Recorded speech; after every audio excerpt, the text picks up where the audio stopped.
Құрметті қалайық, аты мәшһүр Қазақстан есіктен табылған алтын адам сақ емес, Үйсін ханзадасы. Сізбен біз естімеген өзгеше көзқарас. Бұны кім айтты? Қандай негізге сүйеніп айтты? Ендеше оқиғаның бас аяғына дейін, сұхбаттың соңына дейін тыңдаңыз. Үйсін тарихы, қазақ ғұмыры туралы көптеген дерекке ие боласыз. Ендеше біз бастадық. Үйсін десе теріс айналайын. Тіпті Үйсін мемлекетін жоққа шығаратындар жоқ емес. Шынында олар жүзшілдер мен рушылдар.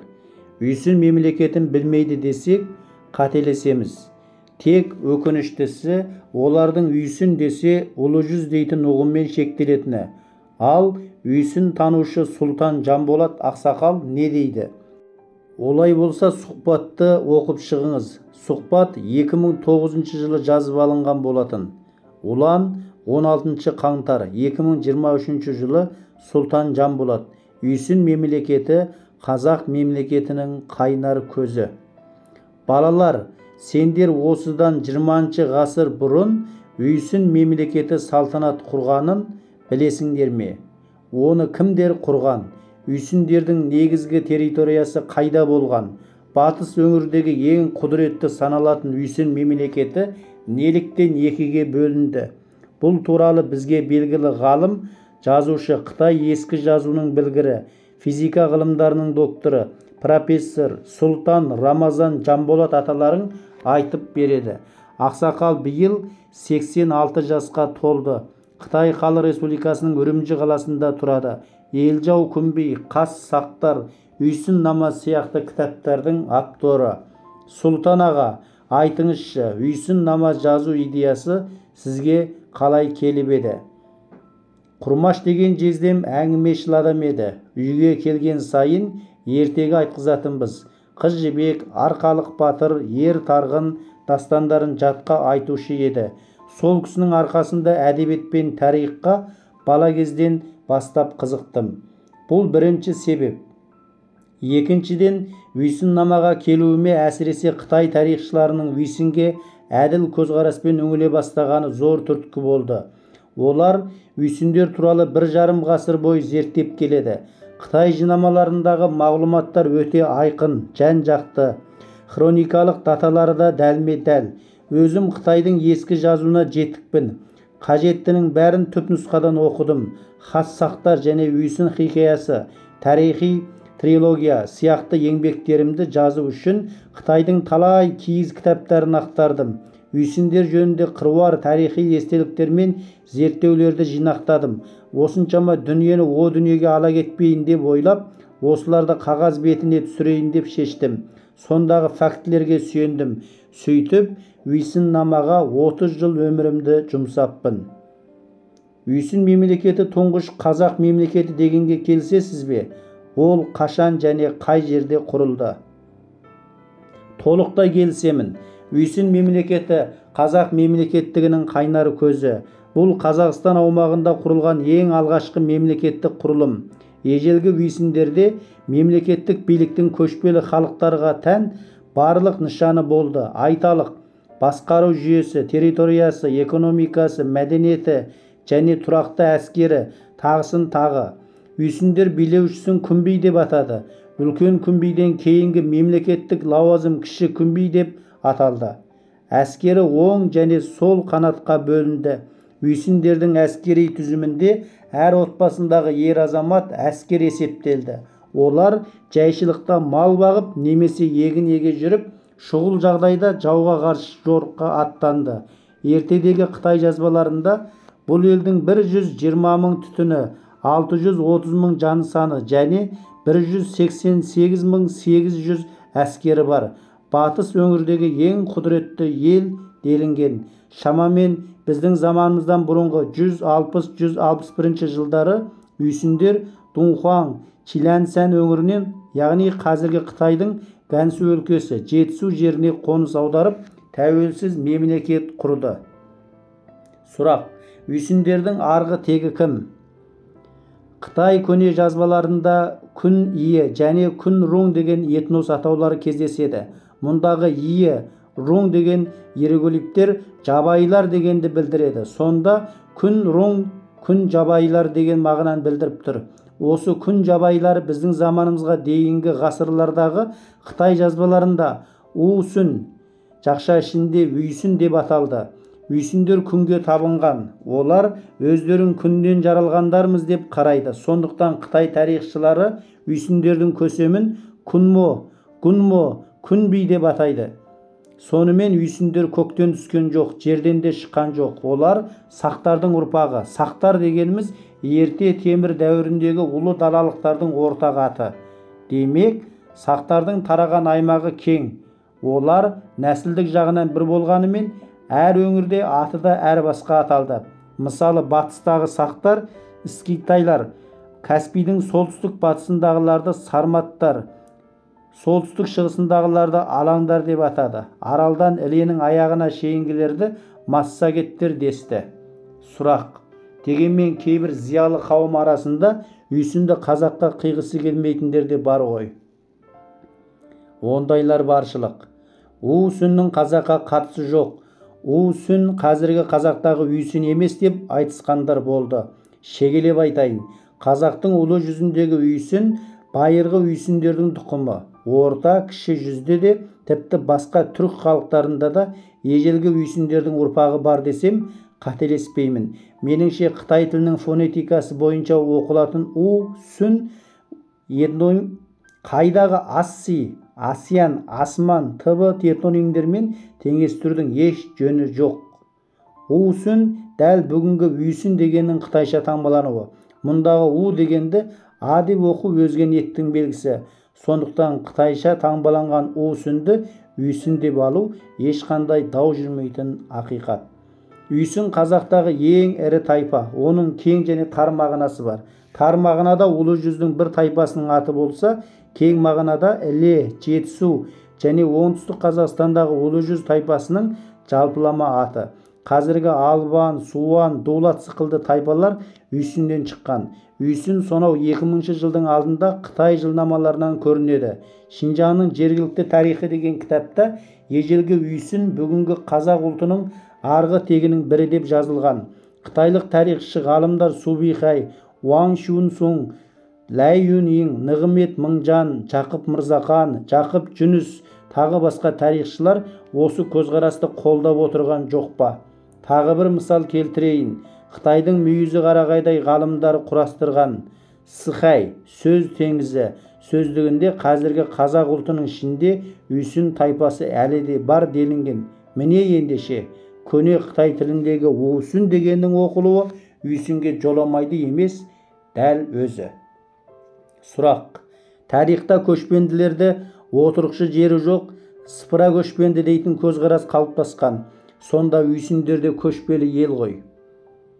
Үйсіндер жартылай отырықшы, жартылай көшпенді ел болған. Олардың заманына сай қаласы болды. Тұрғындарының бір бөлігі мал бақса, бір бөлігі егін екті. Олар қолөнермен де айналысты. Болатта қорытты. Үйсіндерде жылқы көп болды. Байларының 4-5 мыңға дейін жылқысы болды. Ол заманда адам аз, жер кең дегендей. Сондықтан жердің отына, суына қарай көшіп қонып жүрді. Сұрақ: үйсіндердің Жетісуға қоныс аударудан бұрынғы қонысы туралы айтып өтсеңіз. Үйсіндердің Жетісуға келіп қоныстанудан бұрынғы жұрты Қытайлар мен ғұн қағанатының батысында болатын. Анығын айтқанда Қытайдың Хыши дәлізін, мөлшермен қазіргі Гансу өлкесін мекендеген. Ал үйсіндердің ел болып мемлекет құрған өңірі шығыс Тәңіртауының Тянь-Шань, солтүстік бөктері, қазіргі Баркол, Боғда маңы, Үрімжі атырабы десек қателеспейміз. Бүгінгі Жетісу өлкесі, Іле аймағы, Балқаш көлі, Шу, Талас өңірі, Ыстықкөл аумағы үйсін мемлекетінің негізгі территориясы болып саналады.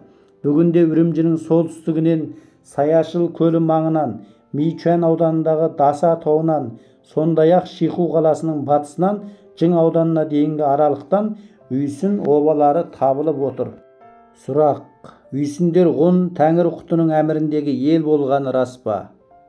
Үйсіндер тәуелсіз алудан бұрын ғұндарға құл бодан болғаны рас. Алайда олар ғұндарға бейбіт жолмен бағына салған жоқ. Ғұндар үйсін ордасына тұтқиыл шабуыл жасап, көсемі нәнді биді өлтіреді. Ордасын ойрандап, халқының тоз-тозын шығарады. Бас иесіз қалған үйсіндер амалсыз бағынады. Осылайша ғұндарға 20 жыл бойы тәуелді болады. Егер нәнді биді шынымен де ғұндар өлтірген болса, не үшін оның баласы Елжауды ғұн Тәңірқұты бағып есейтті деп ойлайсыз? Мөде аса айлакер кісі. Бұл соғысты ол нүкістерге жаба салған. Аман қалған Елжауға шапағатшы болған сыйды. Бұл әдейі жоспармен істелінген іс. Мөде күндердің күнінде үйсіндердің қайта бас көтеруінен қорқып, осы қадамға барды. Сұрақ: халқымыздың сонау алыс қарт тарихынан көркем кестеткен Елжау Күмбей атты көлемді роман жаздыңыз. Айтыңызшы, Елжау кім болған? Елжау Күмбей аса парасатты жан, замандағы іскер елбасы, жау жүрек қаһарман, соғыс өнерінің шебері. Ол үйсіндердің жау қолынан қаза тапқан алғашқы басшысы Нәнді бидің баласы. Елжау Күмбей тұңғыш қазақ мемлекетінің негізін қалаған әйгілі қолбасы. Елжау Күмбей шашылған қауымын қайта жинайды. Әуелгі қонысынан Іле аңғарына жұрт аударып, Кіндік Азияда құдіретті үйсін мемлекетін құрды. Әсіресе қазақ дейтін ұлы елдің қалыптасуына, өркендеуіне Елжау Күмбейдің еңбегі ұшан теңіз. Елжау Күмбей көршілері ғұн қағанаты мен Қытайдың хан патшалық арасына тепе-теңдік бірдей саясат жүргізді. Екеуінен төнуі мүмкін қауіптіді жадынан шығарған емес. Сөйтіп олардан іргесін алыстатып кетті. Сұрақ: Сәби Күмбейді көк бөрі емізіпті деген аңыз бар. Бұл тарихи шындық. Тіпті бұдан 2-2,5 мың жыл бұрын жазылған Қытай жазбаларында осылай айтылады.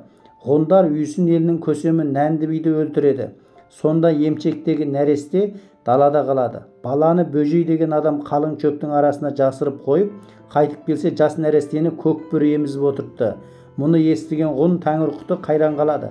Бұл шынында киелі бала екен деп өз тәрбиесін алады. Ер жеткен соң Тәңірқұт оны әкесінің орнына Күмбей етіп тағайындайды. Көне Қытай жазбаларындағы батыс өңір деген қай өңірді меңзейді? Біздің қазақ сонау Моңғол үстіртінен тартып, Қытайдың Хуанхэ өзені, Сарыөзен, сондай-ақ Қара теңіздің солтүстігіне дейін созылған ұлан байтақ сахараны ұлы дала деп атайды. Бүгінгілер оны Еуразия құрлығы деп жүр. Ал Қытайлар бұл даланың өздері жақ шетін ғана батыс өңір деген екен. Батыс өңір дегеннің мағынасы кейін келе көп құбылды. Қазіргі күнде айтылып жүрген батыс өңірге Шинжаң өлкесі, Тибет, Монғолия және Қазақстан, Өзбекстан, Қырғызстан тағы басқа орталық Азия елдері кіреді. Қытайдың ханнамасында үйсіндердің 120 мың түтіні, 630 мың жан саны және 188 мың әскері бар. Батыс өңірдегі ең құдіретті ел делінген. Сұрақ: үйсіндердің батысқа, Іле өңіріне қоныс аударуының басты себебі не? Бұның басты себебі дербес тәуелсіз ел болу. Үйсіндерді тәуелсіздікке жетектеуші Елжау Нәнді ұлы, жаңа айтып өткен бөрінің емшегін емген бала. Үйсіндердің батысқа бет алуы ғұн мен Қытайдан алыстау, оларға тәуелді болмау. Қысқасы осы. Үйсіндер Ілеге келген соң шаруашылығы өркендеп, халқы көбейді, мемлекет қуаты артты. Қытайдың үйсінге қыз беруінің мәнісі не деп ойлайсыз? Қытайлар үйсінге қыз беріп, одан туған жиендерін билікке шығару арқылы үйсін мен ғұндарды өздеріне бағындыруды мақсат етті. Олар сол мұратына жетті. Біздің заманымыздан бұрынғы 109 жылы Қытайдың Шижүн есімді қызы үйсін Күмбейіне тұңғыш рет келін болып ұзатылады. Бірақ ол үйсіндерде 5 жыл тұрып қайтыс болады. Осы жерде бір нәрсенің басын ашып айтқым келеді. Елжау Күмбей ол кезде қартайған. Шижүнді үлкен немересі Жөншіге қосады. Алайда Қытай қызы бұған мақұл болмайды. Қытай патшасы оған сол елдің салтына бағын, үйсіндермен бірге ғұндардың көзін құртуға әрекет қыл деп бұйырады. Міне осыдан ақ Қытайдың қыз беру саясатының мәнін түсіну қиын емес. Қытай тарихшысы Жаң Шиман үйсін қазақтары туралы зерттеу деген еңбегінде Шижүн ханша өзінің төркінінен ертіп келген жүздеген күтушісімен ордада тірі жесір болып отыра береді. Тек құры атағы демесе, бір жылдан аса мезгіл Күмбейдің дидарын бір-ақ рет көрген болатын дейді. Нығымет Мыңжанұлы Күмбейдің Қытай қызы Шижүнді айттыруы оған некелену үшін емес, тек саяси дипломатиялық мақсат үшін еді. Жаншияменнің бұл пайымдауы шындыққа үйлеседі деп бұған байланысты растай түседі. Қысқасы, Қытайдың Үйсінге қыз беруі саяси одақтасудың тәсілі болып есептеледі. Шижүн өлген соң Қытайлар тағы бір қызын Үйсін ордасына ұзатты емес пе? Ол рас. Шижүн өлген соң хан патшасы тағы бір қызын Үйсін ордасына ұзатады. Аты Лю Жею. Ол алдыңғы ханшадай емес, үйсіндерге балдай батып, судай сіңді, тіл үйренеді, салт ғұрыпты да игереді. Үйсінде 50 жылдан астам тұрды. Одан туған үлкен ұлы Үйсінге ұлы Күнби болды. Екінші ұлы Сакаға, қазіргі Қашқариядағы Яркентке хан болды. Сұрақ: Үйсін мемлекетінің астанасы қай жерде болды? Үйсіндерде 2 астана болған деген дерек бар. Жазғысы Өртекестегі Саты сайының аузында делінсе, қысқы астанасы Алматы облысының Есік қаласы маңында деген болжам бар. Қытайдың ханнамасында ұлы Күнбидің ордасы Чегу қаласында тұрады. Жері жазық, ауа райы жаңбырлы, салқын келеді. Тауларында қарағай самырсын көп өседі дейді. Бұл бүгінгі Өртекестің Қытай Халық Республикасындағы Моңғол күре ауа райына дөп келеді. Оны өзің де жақсы білесің. Солай емес пе? Қытайша Чегудың бірінші әріпінің мағынасы қызыл дегенді білдірсе, екінші әріп гу, аңғар, сай деген мәнді білдіреді. Сонда Чегу дегеннің оқылуы қызыл аңғар немесе қызыл сай болады. Кейбір Үйсін танушылар қызыл күрең, қызыл қорған деп те атап жүр. Ал есіктен қорымнан табылған алтын адам Үйсін мемлекетінің қысқы астанасы осы өңірде болғанынан дерек береді. Сұрақ: осы жерде менің ойымның үстінен түстіңіз. Олай дейтінім, менің туған жерім Шапшал ауданы. Біздің жақтағы үлкен кісілер Моңғол күрені қызыл күре деп айтады. Шапшал мен Моңғол күрені Үйсін тауы бөліп тұр емес пе? Бір күнгейінде, енді бір теріскей бетінде. Халық айтса қалт айтпас. Сөзіңнің қисыны бар. Меніңше бұл атадан балаға жалғасып келе жатқан сөзді ескермей болмайды. Осыдан ақ Үйсіндердің жазғы астанасы Өртекесте екені өз-өзінен дәлелденіп тұрған жоқ па? Осындайда есіктен табылған алтын адам Елжау Күнбидің үлкен ұлы Дулы емес пе екен деген ой көкейге келеді. Ойың дұрыс. Менде де сондай ой мазалап жүретін. Оның ежелгі Үйсін патшасы Елжаудың баласы Дулы екені шындық. Мен бүкіл өмірімді Үйсін намаға арнаған адаммын дедім ғой. Үйсін туралы деректерді бұдан 2-2,5 мың жыл ертеде жазылған көне Қытай жазбаларынан оқыдым. Сонда Елжаудың тақ мұрагер баласы 20 жас шамасында қайтыс болғаны жазылған. Ойлаңызшы, Ли Алатауының шығысы Үйсін тауы деп аталады. Ұйғыр ауданы шекарасына дейін. Есік пен Үйсін тауының арасы ұзаса 350 километр, яғни шақырым. Сол Үйсін тауының теріскейі мен күнгей бетіндегі обалар Үйсін қабірлері деп аталады. Есіктегі сақ қорғаны болып шығады. Бұл қалай? Бұл тарихқа көпе-көрнеу қиянат жасағандық болмай ма? Менің ойымша, есіктен табылған алтын адам сақ емес, Үйсін ханзадасы. Бұған жоғарыдағы айтқандарым дәлел. Екінші, белгілі археолог Кемел Ақшиев алтын адам жайында есік обасынан 2 адамның сүйегі табылған. 2 бейітте бір мезгілде қойылған. Екеуіне де үйілген топырағы бірінің жас мөлшері 20-лар мөлшерінде дейді. Қараңызшы, бұл да Қытай дерегімен сәйкес келіп тұрған жоқ па? Сонда алтын адам Үйсін Күнбидің үлкен ұлы Дулының өзі, тақ мұрагері. Бұл төбе бір басы ашылатын шындық. Үйсіндердің екіге ыдырауына нендей себеп ықпал етті? Тақ таласы себеп болды. Жаңағы айтқан екінші ханшадан туған Қытай қызынан, өңкей мен ғұн қызынан туған өжеттің таққа таласуы себеп болды. Шижүн өлген соң Қытай тағы да Үйсінге қыз берді дедім ғой. Содан туған өңкей ұлы Күнби болды. Демек Үйсін екіге жарылғаннан бастап екі Үйсін арасында алауыздық қалыптасады. Осыдан тәуелсізде күшті Үйсін мемлекеті құлдырауға бет алады. Сұлтан аға, сонымен Үйсіндердің ыдырауының соңғы саяси жағдайы қалай болды? Бұл ыдырау мен құлдырау Үйсіндерді батыстағы қандастармен қосылуға итермелейді. Сонымен олар бір мезгіл нөнендерге, яғни жужандар бағынады да ақырында батыс түрік қағанатына келіп қосылды. Бұны Түргеш қағанаты деп атайды. Түргеш қағанаты қазақтың Дулат тайпасы құрған қағанат. Шежіреде Түргештерді Сары Үйсін дейді. көрнекті тарихшы Нығымет Мыңжанұлы дулаттар ежелгі Үйсін бірлестігіндегі тайпалардың бірі. Олар батыс түрік қағанаты кезінде үстем орынға шығып, Үйсін тайпалары дулат деп аталатын болды дейді. Демек, дулат пен албан бар жерде Үйсін бар деген сөз. Өйткені кейінгі тарих беттерінде Үйсінден гөрі оның ішіндегі дулат, албан, шігіл көбірек түскен. Сұрақ: Үйсіндер мәдениетіне жататын қандай ескерткіштерді айтар едіңіз? Үйсіндерде тіл жазу мәдениеті, баспана мәдениеті, өнер мәдениеті дегендердің бәрі бар. Олар ағаштан ыдыс-аяқ, темірден әртүрлі қару-жарақтар жасады. Үйсіндерде ән, күй, музыка, сурет, би, мүсін өнері жақсы дамыған деуге болады. Құтыби ауданындағы Қызылқия жартасындағы суреттер соның айғағы. Ежелгі Үйсіндер ағаш үйлер мен киіз үйлерде тұрады. Мұңғылкүренің арғы ауылдарында қабырғасы бөренемен тұрғызылған, төбесін сырғауылмен жапқан ағаш үйлер бар. Бір қызығы, осы үйлер Үйсін қорымдарындағы ағаш үйлерге аумай ұқсайды. Есіктен табылға алтын адамның өзі-ақ Үйсін мәдениетінің шырқау биігін паш етіп тұрған жоқ па? Әңгімеңізге рахмет. Еркін Нұрбайұлының жазбасынан. Қазақстан журналистер одағының мүшесі. Ұлан газеті, нөмір 3, 17 қаңтар 2023 жыл. Ардақты әлеумет. Мен Ермек Қанатбекұлы сұхбатты соңына дейін оқыдым. Керек телеарнасының пікір алаңына өз ойларыңызды жазуды үміт етемін. Және де тың деректер мен болжамды түйіндер болып жатса, сіздерге жеткіземіз. Біздің арнаға жазылуды ұмытпаңыз. Ел аман, жұрт тыныш, әр қазақ бай, намысты болуға хақылы. Құрметпен, керек арнасы.